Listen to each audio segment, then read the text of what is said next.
Bismillahirrahmanirrahim. Assalamualaikum warahmatullahi wabarakatuh. Alhamdulillah wassalatu wassalamu ala Rasulillah wa ala alihi wa sahbihi wa mawala. Amma ba'du, saudaraku, saudariku seiman yang semoga senantiasa dirahmati dan diberkahi oleh Allah Subhanahu wa taala. Syukur alhamdulillah pada kesempatan yang berbahagia ini insyaallah kita akan kembali melanjutkan pembelajaran kita, yaitu mempelajari kaidah-kaidah ilmu bahasa Arab, termasuk di dalamnya mempelajari kaidah-kaidah ilmu nahwu. Kita berharap semoga Allah Subhanahu wa taala senantiasa memberikan pertolongannya kepada kita semua untuk bisa memahami ilmu ini dengan baik dan benar, sehingga kelak kita dijadikan oleh Allah Azza wa Jalla termasuk hamba-hambanya yang selalu takut kepada Allah, dan puncaknya semoga kita dimasukkan ke dalam surganya Allah Rabbul Alamin. Allahumma amin.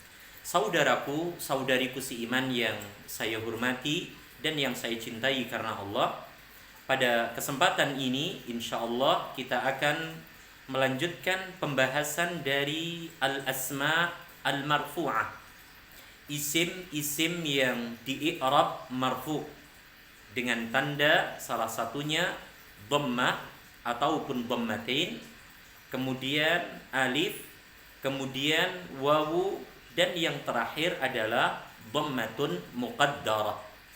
Seperti yang telah saya sampaikan di pertemuan-pertemuan sebelumnya, bahwa al-asma al-marfu'ah, isim-isim yang di-i'rab marfu', di sana ada 7. Di sana ada al-mubtada'u, kemudian al-khabaru, kemudian al-fa'ilu, kemudian naibul fa'ili, kemudian ismu kana dan saudara-saudaranya, kemudian khabaru inna dan saudara-saudaranya, dan yang terakhir adalah at-tawabi'u li ismil marfu', meliputi 4 pembahasan, yaitu an-na'tu ataupun al-wasfu, yang kedua adalah al-'atfu, yang ketiga adalah al-badlu, dan yang terakhir adalah at-taukidu. Pada kesempatan ini insyaallah kita akan membahas pembahasan yang kelima, ya, poin yang kelima dari al-asma al-marfu'ah, isim-isim yang di-i'rab marfu'. Pembahasan yang kelima itu adalah, perhatikan baik-baik saudaraku dan saudariku, yaitu kana, na'am, wa akhwatuha, ya, wa akhwatuha. Pembahasan apa? Kana dan saudara-saudaranya. Nah, perlu kita ingat di dalam pembahasan kana dan saudara-saudaranya ini, yang pertama dan yang utama yang harus kita ketahui adalah apa saja saudara kana, ya kan?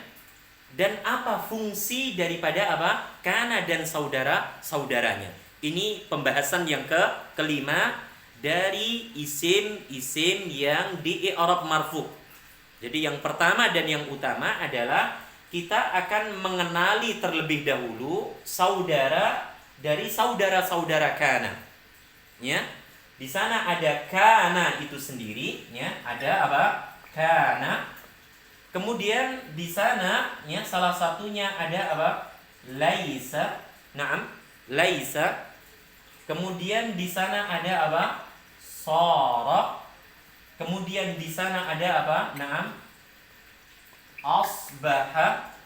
Kemudian di sana ada apa? Naam, amsa, dan seterusnya, ya, dan seterusnya, ya, termasuk apa? Zala, ya, termasuk apa? Zala. Nah, zala dan seterusnya. Jadi kana, laisa, shara, asbaha, amsa, zala, ya, kemudian apa? Bata, dan seterusnya. Ini adalah saudara dari saudara-saudara kana. Dan keseluruhan dari kana dan saudara-saudaranya ini masuk ke dalam pembahasan apa? Al-af'alu. Apa? Al-af'alu. Nah, al-af'alu yaitu apa? Bentuk-bentuk fi'il, kata kerja. Jadi kana, laisa, shara, asbaha, amsa, zala, bata, mangfakka dan seterusnya. Ini adalah kelompok dari apa? Fi'il, kata kerja. Jadi bentuknya adalah apa? Fi'il. Nah, apa fungsi dari kana dan saudara-saudaranya ini? Ini yang harus kita kenali. Ya. Selain kita harus mengetahui ya bentuk-bentuk dari saudara-saudara apa? Kana, ya, bahwasanya kana itu adalah fi'il, bukan isim, bukan pula harf. Kita juga harus apa? Ya, mengetahui ya saudara-saudaranya. Kita pun harus juga mengetahui apa? Fungsi kegunaan dari apa? Kana dan saudara-saudaranya. Maka di sana diterangkan bahwa fungsi kegunaan daripada kana di sini adalah ya tarfa'ul isma wa tansibul khabara. Saya ulang, fungsi kegunaan daripada kana dan saudara-saudaranya adalah tarfa'ul isma wa tansibul khabara. Ya, merofakkan isim dan menasabkan apa? Khabarnya. Saya ulang, fungsi daripada kana dan saudara-saudaranya adalah merofakkan isim dan menasabkan apa? Khabarnya. Apa tadi bunyinya? Tarfa'ul isma wa tansibul khabara. Merofakkan isim. Ya, jadi ketika antum antunna mendengar kata istilah rafa ataupun marfu, berarti antum antunna harus mengingat tuh tanda rafa untuk isim. Apa itu? Dhammah, alif, wawu, kemudian dhammah muqaddarah. Jadi tarfa'ul isma wa tansibul khabara. Merofakkan isim dan menasabkan apa? Khabar. Jika pembahasan ini telah antum dan antunna pahami, fa insyaallah kita akan mudah di dalam memahami bab yang kelima dari isim-isim yang marfu'.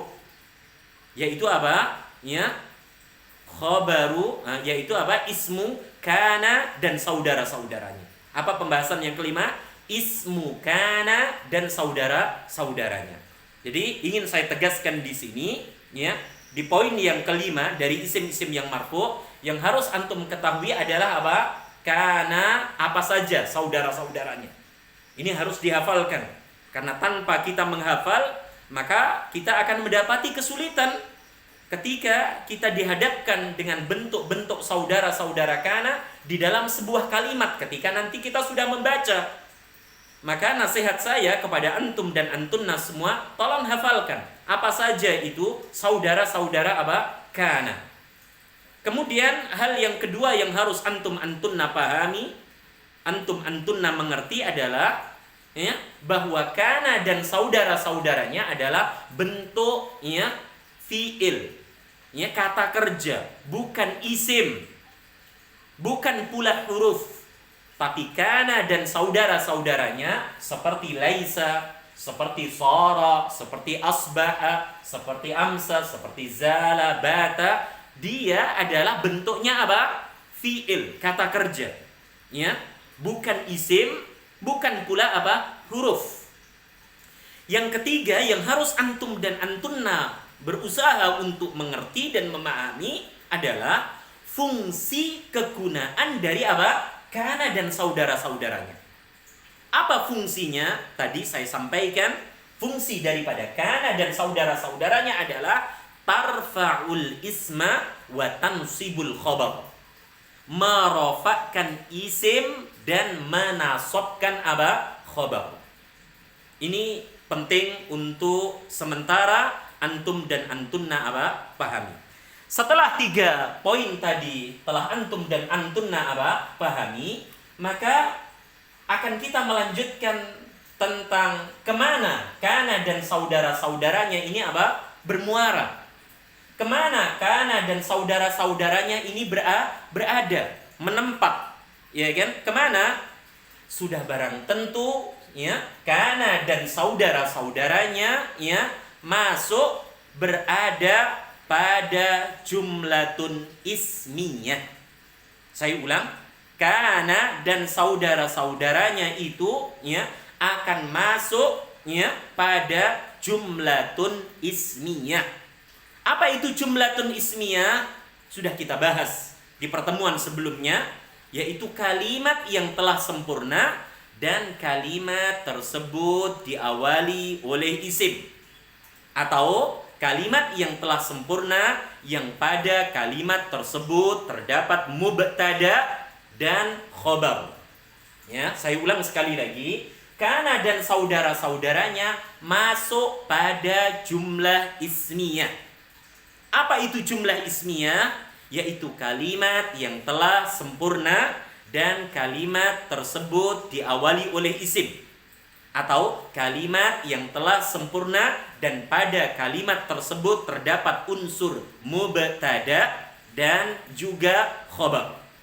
Ini yang harus juga antunna pahami dengan baik dan benar. Nah, setelah kita mengetahui kemana kana dan saudara-saudaranya itu masuk, maka di sini ingin saya terangkan sekali lagi tentang bentuk dari jumlah ismiyah. Karena ini penting untuk kita pahami. Ya. Jumlatun ismiyatun adalah kalimat yang padanya terdapat mubtada dan khobar. Ya kan? Mubtada dan khobar.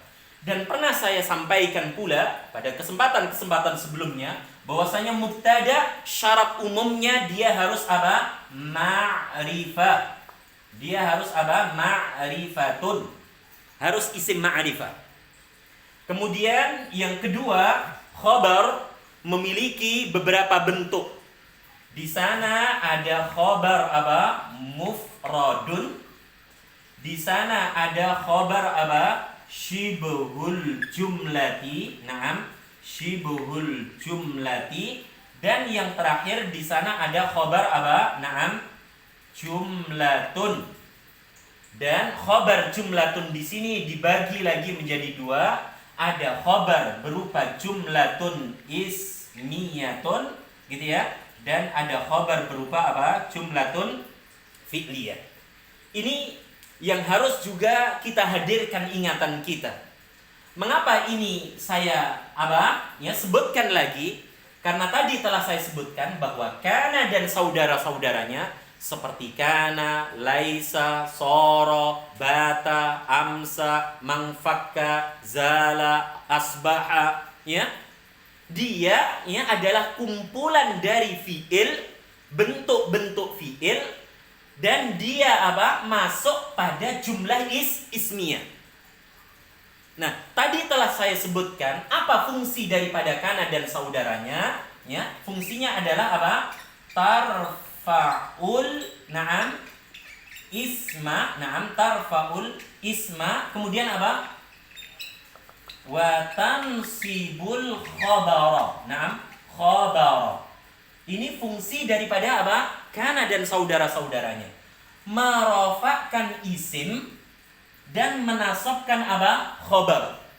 Jadi kana, ya, laisa, sara, bata, amsa, asbaha, mazala, mangfaka dan seterusnya, ya. Dia adalah kumpulan dari bentuk-bentuk fiil, kata kerja, di mana kana dan saudara-saudaranya ini masuk ke dalam jumlah ismiyah. Di mana jumlah ismiyah itu pasti di dalamnya terdapat mubtada dan khobar. Fungsinya merofakkan isim dan menasabkan khobar. Perhatikan di sini. Fungsi kana dan saudara-saudaranya adalah tarfa'ul isma wa tansibul khobar. Maka ketika jumlatun ismiyah, saya ulang, maka ketika jumlatun ismiyah telah dimasuki, ya, padanya kana, ya, saudara-saudaranya, salah satu dari kana dan saudara-saudaranya, maka mubtada tersebut, perhatikan baik-baik, maka mubtada tersebut tidak lagi memiliki penyebutan mubtada, tapi dia telah berubah istilahnya menjadi isim. Berubah menjadi isimnya. Tergantung apa yang mendahului. Jika yang mendahului jumlah ismiyah itu adalah kana, maka mubtada berubah menjadi isimnya kana. Kalau yang mendahului mubtada itu adalah laisa, maka mubtada berubah menjadi isimnya laisa. Jika yang mendahului mubtada itu adalah sara, maka mubtada berubah menjadi isimnya sara. Begitu pula ketika yang mendahului mubtada itu adalah bata, maka mubtada itu menjadi berubah namanya, berubah istilahnya, berubah penyebutannya menjadi ismu sara, atau ismu asbaha, atau isimnya amsa, atau isimnya mazala, dan seterusnya. Ya, ini yang harus juga diingat dan diketahui dengan baik dan benar. Jadi ketika jumlah ismiyah itu telah didahului, diawali, dimasuki oleh salah satu dari kana dan saudara-saudaranya, maka mubtada tersebut telah berubah penyebutannya.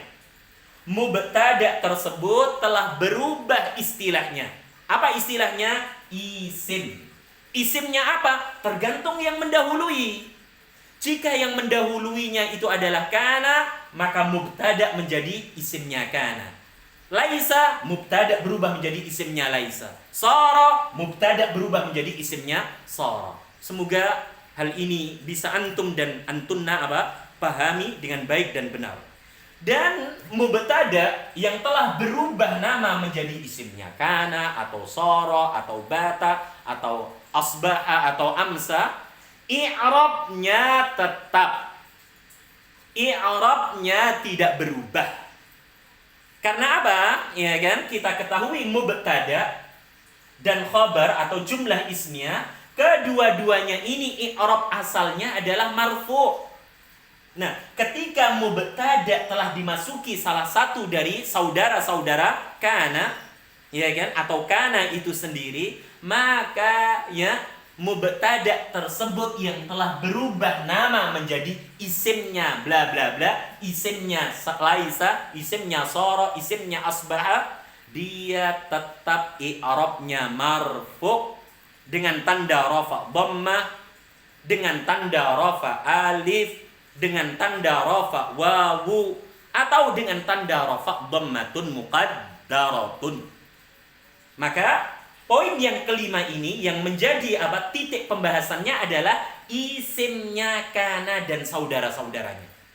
Maka isimnya kana dan saudara-saudaranya, poin yang kelima ini dimasukkan ke dalam bab besar al-asma al-marfu'ah. Isim-isim yang di-i'rab marfu'. Apa yang kelima? Isimnya kana ataupun saudara-saudaranya.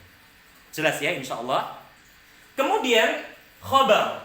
Seperti yang kita ketahui bersama bahwa khobar adalah isim ataupun yang lainnya yang menerangkan pokok kalimat, yang menghabarkan mubtada.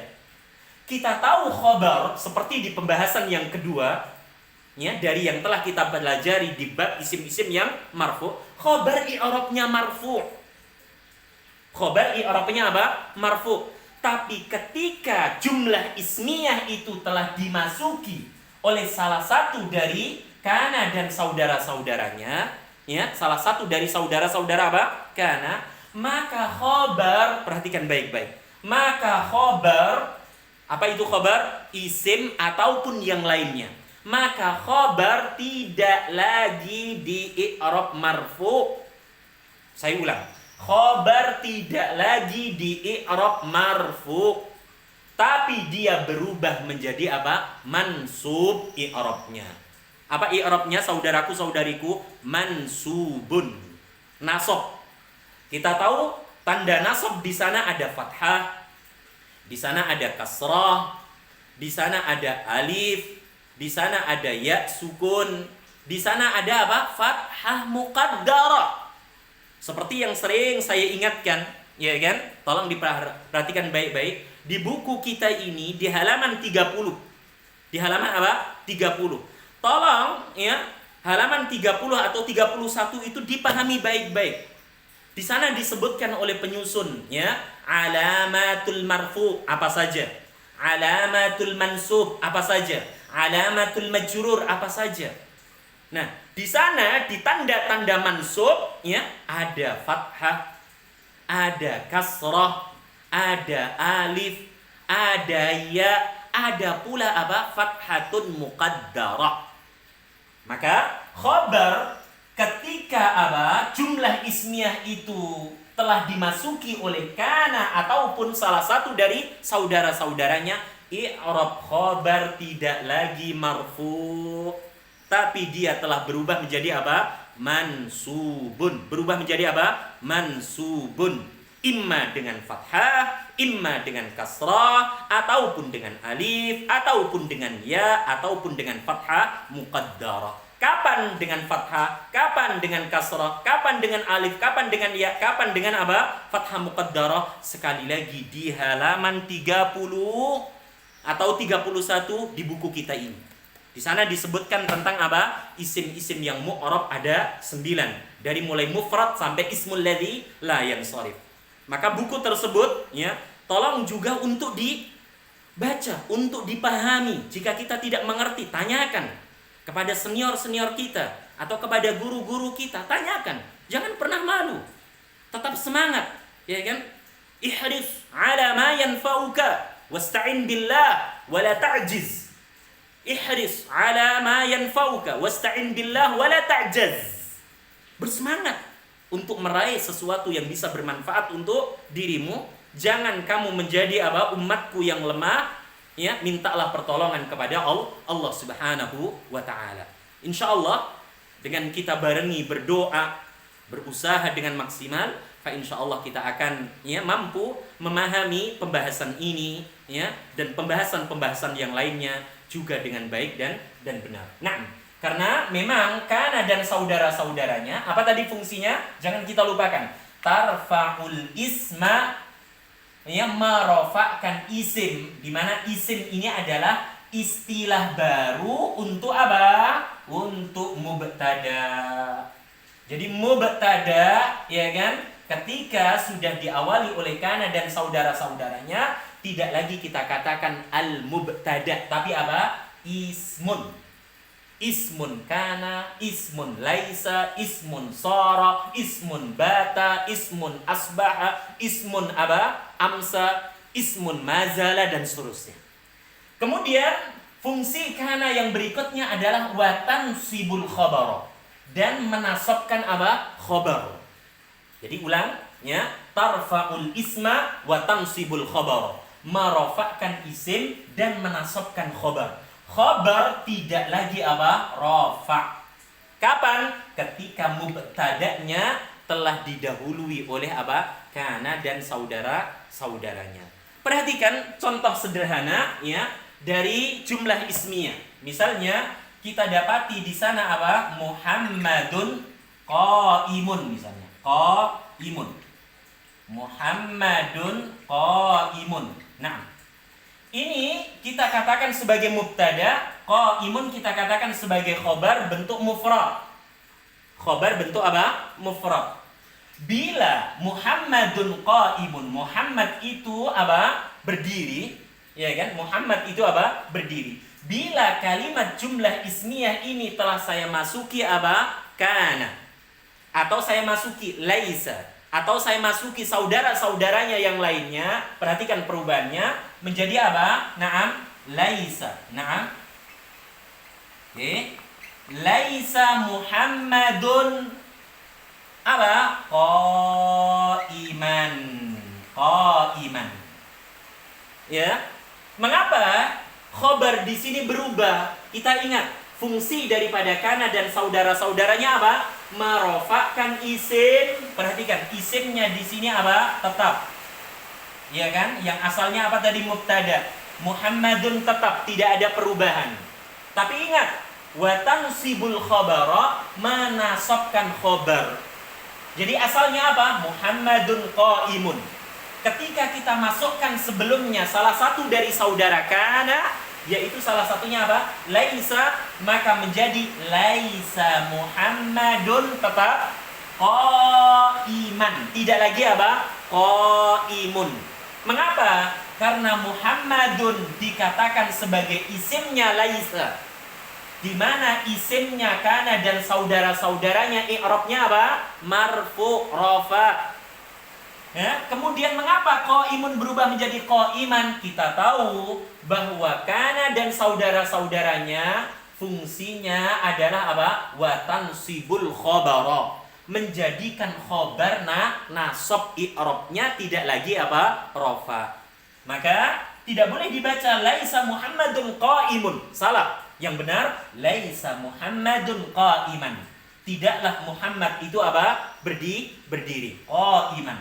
Maka Muhammadun isimnya laisa, i'rabnya rafa, tanda rafanya dengan dhamma karena dia berbentuk apa? Mufrad.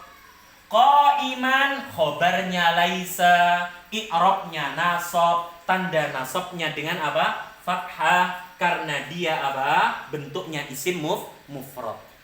Semoga keterangan ini ya bisa menambah pemahaman antum dan antunna tentang ya ilmu yang berkaitan dengan apa? Bahasa Arab, terutama kaidah-kaidah ilmu nahwu.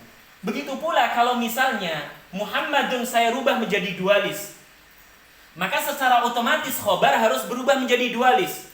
Muhammadani, perhatikan. Muhammadani apa? Qaimani. Muhammadani sebagai mubtada, qaimani sebagai khobar. Dua laki-laki yang bernama Muhammad itu berdiri. Ketika kita dahului apa? Kana. Kita masukkan sebelumnya apa? Kana. Apa fungsi kana dan saudaranya? Tarfa'ul isma wa tansibul khobar. Menjadikan isimnya rafa dan khobarnya nasab. Perhatikan di sini. Kana Muhammadani. Tetap ya. Muhammadani tidak lagi sebagai mubtada, tapi dia kita katakan apa? Isimnya kana. Kana Muhammadani, ya. Kana Muhammadani. Muhammadan isimnya kana. I'rabnya marfu. Tanda rafa'nya dengan alif, alasannya apa? Musanna. Isim yang menunjukkan bilangan apa? Dualis. Sekali lagi keterangan-keterangan seperti ini ya dijelaskan di buku kita ini di halaman 30 atau 31 ya. Kemudian qaimani, apakah berubah? Berubah. Mengapa harus berubah? Ketika kalimat ini telah dimasuki kana ataupun saudara-saudaranya, karena fungsinya apa? Wa tansibul khabar. Khobarnya, i'rabnya harus berubah dari rafa ke nasab. Maka yang benar kana Muhammadani apa? Qaimaini. Qaimaini. Naam, qaimaini. Kana Muhammadani qaimaini. Qaimaini sebagai apa? Khobarnya kana, i'rabnya mansub, tanda nasabnya dengan ya karena dia bentuk isim musanna. Semoga keterangan ini sekali lagi bisa antum pahami dengan baik dan benar. Wassallallahu ala nabiyyina Muhammad walhamdulillahi rabbil alamin.